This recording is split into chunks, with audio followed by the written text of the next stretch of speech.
السلام علیکم ورحمۃ اللہ وبرکاتہ۔ کیسی ہیں میری سب پیاری بہنیں؟ اللہ سبحانہ تعالیٰ آپ سب کو صحت اور ایمان کی بہترین حالت میں رکھے۔ اعوذ باللہ من الشیطان الرجیم، بسم اللہ الرحمن الرحیم۔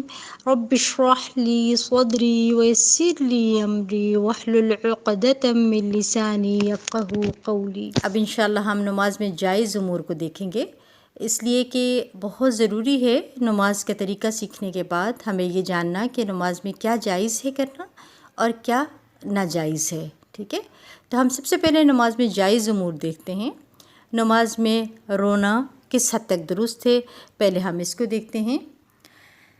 حضرت عبداللہ بن شخیر رضی اللہ عنہ فرماتے ہیں، میں نے نبی اکرم صلی اللہ علیہ وسلم کو نماز پڑھتے دیکھا۔ نماز میں رونے کی وجہ سے آپ صلی اللہ علیہ وسلم کے سینے سے ہانڈی کے جوش کی طرح کی آواز آ رہی تھی، جیسے ہانڈی ابل رہی ہوتی ہے نا، ویسی آواز آ رہی تھی۔ اسے احمد، ابو داؤد اور نسائی نے روایت کیا ہے۔ اب کیا پتہ چلتا ہے اس کا کہ اللہ کے خوف سے رونا ہے، اپنے دکھ لے کے نہیں رونا کہ مجھے آج یہ تکلیف ہو رہی ہے، مجھے کسی کی ڈیتھ ہو گئی ہے، خدا نخواستہ، اللہ سلامت ہے کہ سب کو، اور کسی کی کوئی بھی پریشانی ہو، کوئی بیمار ہے، کوئی دکھ ہے، یا کسی گھریلو حالات کی وجہ سے، کسی معاشی حالات کی وجہ سے نماز میں نہیں رو سکتے، ٹھیک ہے؟ یہ جائز نہیں ہے، مگر جو جائز ہے وہ کیا ہے؟ اللہ کے خوف سے رونا، اللہ کو یاد کر کے اس کے خوف سے رونا، ٹھیک ہے؟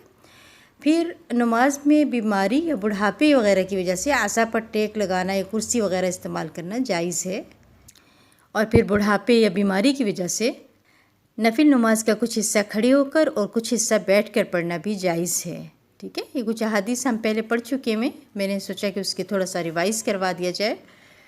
اسی طرح جیسے لاٹھی سے ٹیک لگانا ہے، یعنی دیوار سے ٹیک لگانا یا کرسی پر بیٹھنا، جیسے میں نے آپ کو بتایا کہ جائز ہے، یعنی کرسی پر اگر آپ بیٹھ سکتے ہیں تو پھر آپ دیوار سے بھی ٹیک لگا سکتے ہیں، ٹھیک ہے؟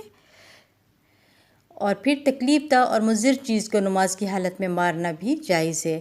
حضرت ابو ہریرہ رضی اللہ عنہ کہتے ہیں کہ رسول اللہ صلی اللہ علیہ وسلم نے فرمایا، نماز میں سانپ اور بچھو کو مار دو۔ اسے احمد اور ابو داؤد نے روایت کیا ہے۔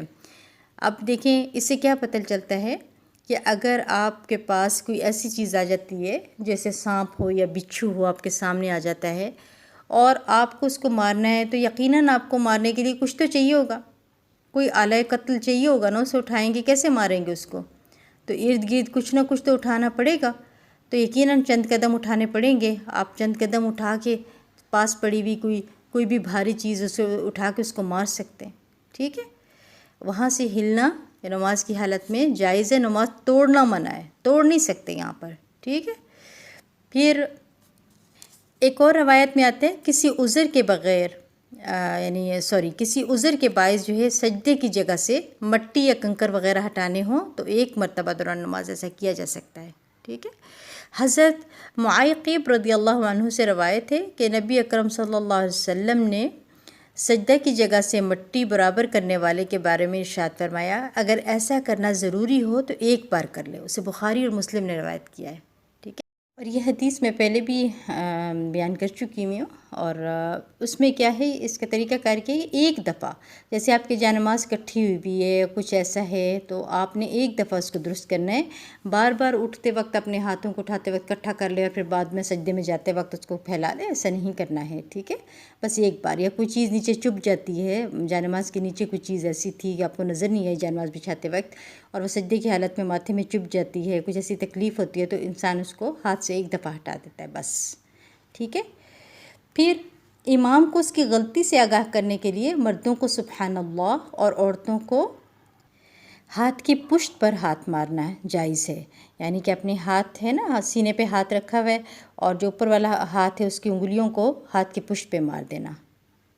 اور پھر یہ بھی آتا ہے کہ نمازی بوقت ضرورت اگر غیر نمازی کو متوجہ کرنا چاہے نا، مثلاً بچے کو آگ کے قریب جانے سے روکنے کے لیے کسی کو متوجہ کرنا ہو، تو مرد کو سبحان اللہ اور عورت کو ایک طرح سے تالی کی آواز نکالنی چاہیے، یعنی کہ اپنے ہاتھ کی انگلیوں کو اپنی ہاتھ کی پشت پر مار کر تو متوجہ کرنے کی اجازت ہے۔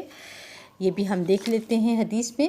حضرت ابو ہریرہ رضی اللہ عنہ کہتے ہیں کہ میں نے رسول اللہ صلی اللہ علیہ وسلم سے فرماتے سنا، نماز میں کوئی ضرورت پیش آنے پر مردوں کے لیے سبحان اللہ کہنا ہے اور عورتوں کے لیے تالی بجانا ہے۔ اسے بخاری اور مسلم نے روایت کیا ہے۔ پھر نماز میں بچے کو اٹھانے سے بھی نماز باطل نہیں ہوتی ہے۔ بچہ روتا رہتا ہے، ماں نماز پڑھتی رہتی ہے، کبھی بھی نماز میں خشوع نہیں پیدا ہو سکتا۔ حضرت ابو قتادہ رضی اللہ عنہ فرماتے ہیں، میں نے نبی اکرم صلی اللہ علیہ وسلم کو اس حالت میں نماز پڑھاتے دیکھا کہ ابو العاص کی بیٹی امامہ رضی اللہ عنہا حضور اکرم صلی اللہ علیہ وسلم کی نواسی تھیں۔ آپ صلی اللہ علیہ وسلم کے کندھوں پر تھی۔ آپ صلی اللہ علیہ وسلم رکوع فرماتے تو امامہ رضی اللہ عنہ کو اتار دیتے، اور جب سجدے سے فارغ ہوتے تو پھر اسے اٹھا لیتے تھے۔ ٹھیک ہے، اسے بخاری اور مسلم نے روایت کیا ہے۔ پھر دوران نماز کوئی سوچ آنے پر نماز باطل نہیں ہوتی ہے۔ ٹھیک ہے، میں نے جیسے آپ لوگوں کو بتایا تھا لانا منع ہے، مگر جو چیز خود سے آ جائے وہ منع نہیں ہے۔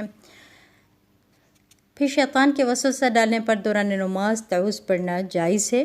تعوذ پڑھنا، حضرت عثمان بن ابو العاص رضی اللہ عنہ نے کہا، یا رسول اللہ صلی اللہ علیہ وسلم، شیطان میری اور میری نماز کے درمیان حائل ہوتا ہے، نیز میری قرأت میں شک ڈالتا ہے۔ حضور اکرم صلی اللہ علیہ وسلم نے فرمایا، اس شیطان کا نام خنزب ہے۔ جب اس کی اکساہٹ محسوس کرو تو دوران نماز یہ تعوذ یعنی اعوذ باللہ من الشیطان الرجیم پڑھو، اور بائیں طرف دل کے اوپر 3 مرتبہ تھوکو۔ حضرت عثمان رضی اللہ عنہ کہتے ہیں، میں نے ایسا ہی کیا اور اللہ تعالیٰ نے شیطان کو مجھ سے دور کر دیا۔ اسے احمد اور مسلم نے روایت کیا ہے۔ ایک روایت میں یہ ہے اور ایک روایت میں آتا ہے اعوذ باللہ من خنزب۔ ٹھیک ہے، دونوں بول سکتے ہیں۔ کسی مصیبت کے موقع پر فرض نماز، خاص طور پر نماز فجر کے آخری رکعت کے قومہ میں ہاتھ اٹھا کر بلند آواز سے مسلمانوں کے لیے دعا اور دشمنوں کے لیے بد دعا کرنا بھی جائز ہے۔ ٹھیک ہے، پھر جب ہم نے سترہ کے بارے میں پڑھا تھا نا، جو نماز کے آگے سترہ، اس میں ہم نے یہ بھی پڑھا تھا نمازی کے درمیان سے گزرنے والے کو سترہ اور نمازی کے درمیان سے گزرنے والے کو دوران نماز ہی ہاتھ سے روک دینا جائز ہے، اور اگر وہ نہیں روکتا تو اس کو گھور کر جھگڑ کر اس کو روکنا ہے۔ ٹھیک ہے، یہ بھی ہم نے پڑھا تھا پہلے، ساری ڈیٹیل آپ لوگوں کو معلوم ہے۔ اور سخت گرمی کی وجہ سے سجدے کی جگہ پر کپڑا رکھ لینا بھی جائز ہے۔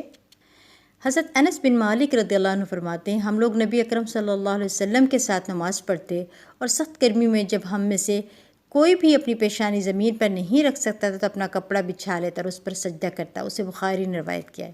یعنی یہ بھی ایک حرکت کرنا ہے نا ایک طرح سے، جیسے آپ اپنے کپڑے کو پکڑ رہے ہیں اور پھر اپنے جگہ پہ بچھا رہے ہیں، پھر نماز سجدہ کر رہے ہیں، تو اس سے کیا پتہ چلتا ہے، یعنی سامنے رکھ کر پڑھنا، اس سے پتہ ہے حرکت ہو رہی ہے نا، لیکن یہ جائز ہے۔ ٹھیک ہے، پھر جوتے پر نجاست نہ لگی ہو، جوتے نجاست سے پاک ہوں تو جوتوں سمیت نماز پڑھنا جائز ہے۔ حضرت سعید بن زید رضی اللہ عنہ کہتے ہیں، میں نے حضرت انس رضی اللہ عنہ سے پوچھا، کیا رسول اللہ صلی اللہ علیہ وسلم جوتوں سمیت نماز پڑھ لیا کرتے تھے؟ انہوں نے جواب دیا، ہاں، اسے بخاری اور مسلم نے روایت کیا ہے۔ مگر آج کل ہمارے جوتے ہیں نا، وہ اس طرح کے نہیں ہیں۔ اس وقت یہ تھا نا کہ چمڑے کا جوتا ہوتا تھا، سیدھا جوتا نیچے سے۔ آج کل تو ہماری اتنی ڈیزائننگ ہے کہ ان کے اندر اتنی گند جو ہے وہ پھنس جاتا ہے، تو آج کل ان چیزوں سے محتاط ہونا چاہیے۔ نماز کے دوران جوتے نہیں پہننے چاہیے۔ ہاں، البتہ اگر کسی کا بالکل ہی صاف ہو، نیو جوتا ہو، ابھی نکالا ہی ہے، تو پھر سنت پہ عمل کر لینا چاہیے۔ ٹھیک ہے، پھر نماز میں سلام کا جواب دینا، یہ بھی دیکھ لیتے ہیں۔ حضرت صہیب رضی اللہ عنہ سے مروی ہے کہ میں رسول اللہ صلی اللہ علیہ وسلم کے پاس سے گزرا جب کہ آپ نماز پڑھ رہے تھے، میں نے ان کو سلام کیا تو آپ صلی اللہ علیہ وسلم نے اشارے سے جواب دیا، یعنی ہاتھ ہلا دیا۔ ایک اور روایت میں ہے کہ آپ نے صرف ایک انگلی سے اشارہ کیا تھا۔ ٹھیک ہے، جیسے نماز پڑھنے اپنا ہاتھ بندھا ویسے انگلی اوپر کر دی بس۔ حضرت عبداللہ بن عمر سے روایت ہے کہ انہوں نے کہا کہ آپ صلی اللہ علیہ وسلم مسجد قباء میں نماز پڑھنے کے لیے تشریف لے گئے، تو کہتے ہیں کہ اس دوران آپ صلی اللہ علیہ وسلم کے پاس انصار آ گئے اور ان سے سلام کہنے لگے نا۔ جب انہوں نے سلام کہا تو آپ صلی اللہ علیہ وسلم نماز پڑھ رہے تھے اور آپ صلی اللہ علیہ وسلم کے اشارہ سے جواب دیا، یعنی آپ صلی اللہ علیہ وسلم کو ایک اشارہ سے جواب دیا۔ ابن عمر رضی اللہ عنہ کہتے ہیں کہ حضرت بلال رضی اللہ عنہ سے میں نے پوچھا کہ آپ نے آپ صلی اللہ علیہ وسلم کو کس طرح سلام کا جواب دیتے ہوئے دیکھا؟ انہوں نے اپنی ہتھیلی پھیلائی، ٹھیک ہے، ایسے ہتھیلی پھیلائی کہ یوں سلام کا جواب دیا۔ ایک روایت میں ہے کہ آپ صلی اللہ علیہ وسلم نے اپنی ہتھیلی کو نیچے کیا اور اس کی پشت کو اوپر کی طرف کیا، یعنی ہلکا سا ہاتھ ہلا دیا، جیسے ایسے کہتے ہیں نا، اپنا ہاتھ بندھا ہوا تو ہلکا سا یوں کر کے اوپر کی طرف کر دی پشت، اور بس ایسے۔ پھر ضرورتاً کسی کی بات کا جواب دینا، یہ بھی دیکھ لیتے ہیں۔ حضرت جابر رضی اللہ عنہ کہتے ہیں کہ آپ صلی اللہ علیہ وسلم نے مجھے کسی کام سے بھیجا اور میں واپسی پر آپ صلی اللہ علیہ وسلم کی طرف آیا تو اپنی سواری پر آپ صلی اللہ علیہ وسلم نفل نماز پڑھ رہے تھے، ٹھیک ہے، آپ صلی اللہ علیہ وسلم اپنے اونٹ کے اوپر بیٹھ کے اپنی سواری پر نفل نماز پڑھے تھے، کیونکہ آپ کو پتہ ہے کہ نفل نماز جو ہے وہ پڑھ سکتے ہیں، ٹھیک ہے، سواری کے اوپر نفل نماز پڑھ سکتے ہیں۔ آپ فرماتے ہیں کہ میں نے آپ صلی اللہ علیہ وسلم کو دیکھا نماز پڑھتے ہوئے، تو میں نے نماز میں ہی ان سے بات کی، تو آپ نے اشارہ نیچے کی طرف کیا، ٹھیک ہے، آپ بیٹھے ہوئے تو اشارہ نیچے کی طرف کیا، جس کا مطلب یہ تھا کہ میں خاموش ہو جاؤں۔ اور پھر نماز مکمل کرنے کے بعد اللہ کے نبی صلی اللہ علیہ وسلم نے فرمایا ان کو کہ مجھے آپ سے بات کرنے سے نماز نے روک رکھا تھا، ٹھیک ہے۔ اور یہ ساری باتیں جو ہیں ضرورتاً مجبوری کے تحت ہیں ہمارے لیے، ایسا نہیں ہے کہ ہم جب چاہیں تو یہ کام کر لیں، ٹھیک ہے۔ ہاں البتہ عذر کی وجہ سے قدم آگے پیچھے کرنا جائز ہیں۔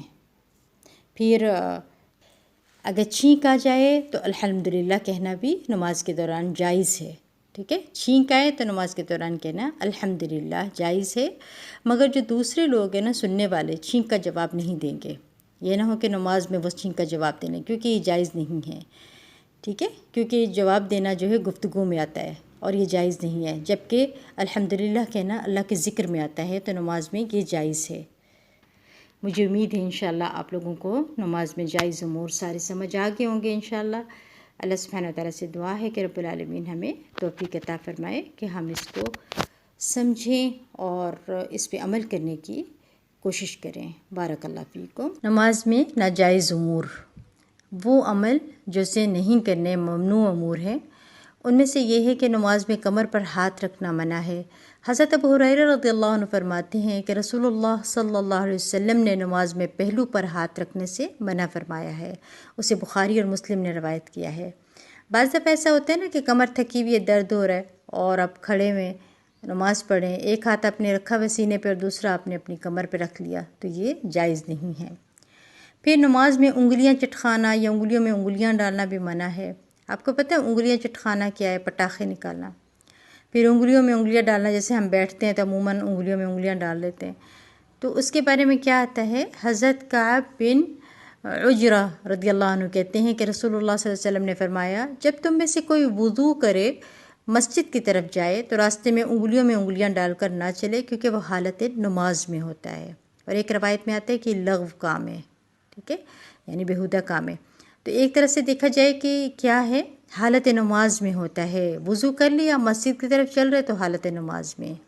اب اس سے کیا پتہ چلتا ہے؟ وضو کرنے کے بعد ہم حالت نماز میں ہی ایک طرح سے ہوتے ہیں، تو جہاں کہیں ہم بیٹھے ہوں یا کچھ ایسا ہے تو انگلیوں میں انگلیاں ڈال کے نہیں بیٹھنا، جیسے ہم کرتے ہیں نا، دونوں ہاتھوں کی انگلیاں ایک دوسرے میں ڈال کے آرام سے بیٹھ جاتے ہیں، یہ کام نہیں کرنے، چلتے وقت بھی منع ہے کہ یہ والا ہاتھ نہیں ڈالنا ہے، نہ ہی نماز کی حالت میں ایسا کرنا ہے۔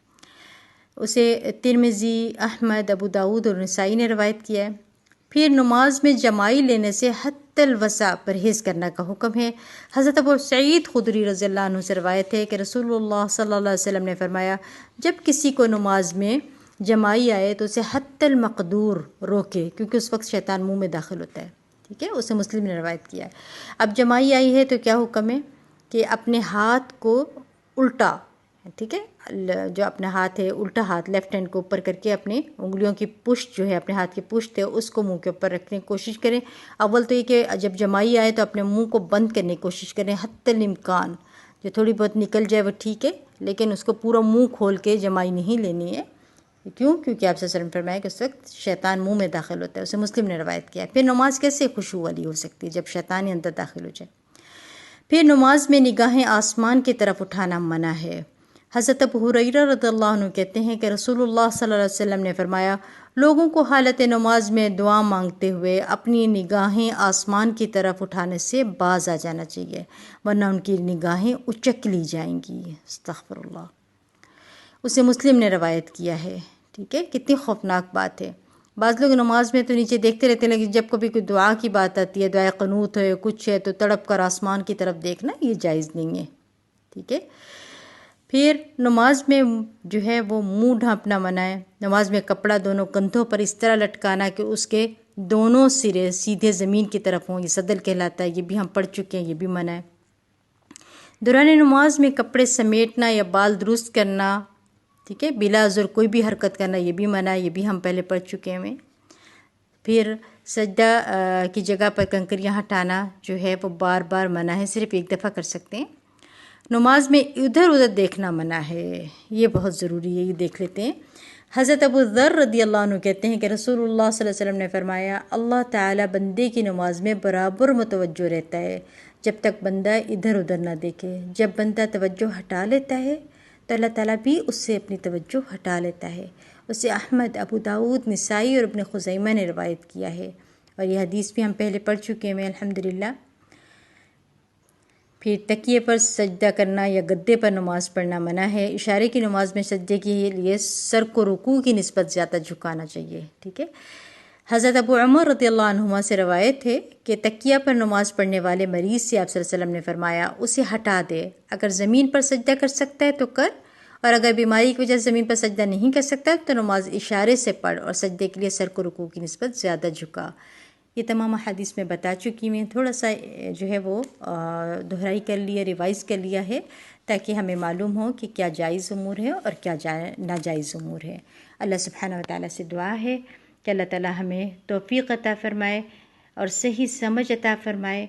ہمیں جو کچھ سیکھا اور جو کچھ سمجھا اللہ تعالیٰ اس پہ عمل کرنے کی توفیق عطا فرمائے، آمین۔ سبحانک اللہم و بحمدک، اشہد ان لا الہ الا انت، استغفرک و اتوب الیک۔ السلام علیکم و رحمۃ اللہ وبرکاتہ۔